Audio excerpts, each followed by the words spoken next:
یہ اشراق میں آپ کی کوئی پرانی تحریر ہے یا آپ کی گفتگو سے اقتباس ہے جس میں آپ کا یہ ارشاد ہے کہ دارالاسلام کی موجودگی میں دارالکفر میں رہنا جائز نہیں ہے؟ آپ کی اب بھی یہی رائے ہے یا یہ تبدیل ہو گئی ہے؟ اس موضوع پر میں نے اپنی کتاب میزان میں اپنی جو اب رائے ہے وہ بیان کر دی ہے۔ آپ خدا کی زمین پر جہاں چاہے رہیں، ہر ملک ماست کے ملک خدائے ماست، جہاں چاہے جائیں،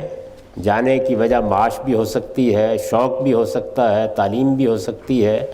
جہاں چاہے رہیں۔ جو چیز دین میں بیان کی گئی ہے وہ یہ ہے کہ اگر کسی جگہ پرسیکیوشن کی نوبت آ جائے اور آپ کے لیے اپنے دین کا اظہار کرنا ممکن نہ رہے، یعنی دین کا نام لینے، اپنے آپ کو مسلمان کہنے یا دین کے اعمال کرنے کی آزادی نہ رہے،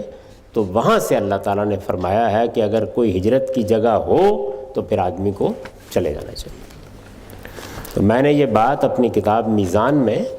دین حق کے زیر عنوان ایمان کے تقاضے بیان کرتے ہوئے بیان کر دی ہے، وہاں آپ اس کو دیکھ سکتے ہیں۔